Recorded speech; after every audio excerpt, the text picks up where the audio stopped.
The head of Britain's domestic intelligence agency says Russia poses a growing threat to the UK and accuses Moscow of pushing its foreign policy in increasingly aggressive ways. With more details in London, here's Anastasia Churkina. This time we're seeing spies accusing Russia of spying. Specifically, the head of the MI5 in this interview to The Guardian has been talking about Russia posing increasing threats to the UK stability, aggressively pushing its foreign policy through a handful of means such as propaganda, subversion, espionage and cyber attacks. Until real proof is provided, we will consider any statements by either the MI5 chief or the United States Vice President or any other official as evidence-free and unsupported.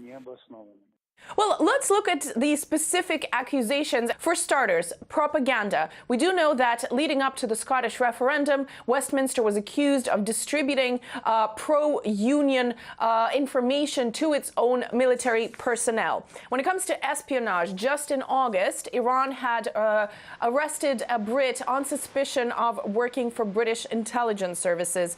Also on espionage, Snowden leaks, of course, revealed, among other things, that Britain was actively spying on Argentina's government for as long as 5 years. On subversion, this month, we do know that China has called for the UK to stop meddling in its own affairs, internal affairs, when it comes to issues such as Hong Kong. And on cyber warfare, we know that in 2014, a case came out talking about Angela Merkel's aide's computer hacked by a virus designed by British or US spies. So just these 4 points that the head of the MI5 is accusing Russia of doing, we don't really have to search far to find just the simplest examples of Britain doing the exact same thing. But of course, Britain is not looking in the mirror, yet again bashing Russia. Interestingly, in this same exact interview, the head of the MI5 does go on to say that there are as many as 3,000 violent extremists in the UK who are British, and it seems like that is such a huge number,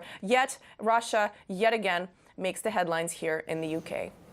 I put all that to someone who used to work for MI5, former intelligence officer Annie Mashen, who says that the UK spy agency is making a bogeyman out of Russia and the timing is no accident.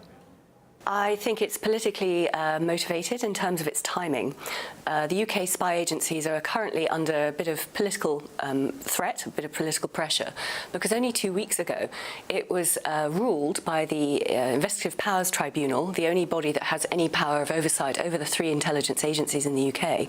It was ruled by them that they had been breaking the law and making illegal surveillance actions for the last 17 years. So that's 2 weeks ago. This week, at the moment, what is known as the Investigatory Powers Bill is going through Parliament and will be voted on, which will legalise what has previously been illegal and extend massively the surveillance powers of the British spies against UK citizens and the citizens of the rest of Europe. So I think his reaching out to do a first ever historic newspaper interview by a serving head of an intelligence agency in the UK to the Guardian of all newspapers, which of course broke the Snowden stories, was interesting timing and interesting placing of that story. Of course, all intelligence agencies spy on all countries for all sorts of advantage. Only a few weeks ago, we saw the CIA saying that they were going to aggressively hack the private communications of the Russian elite in retaliation to what they perceive to be aggressive hacking of the Hillary Clinton camp in the run-up to the US election. This goes on every which way. We all do it, they've all done it.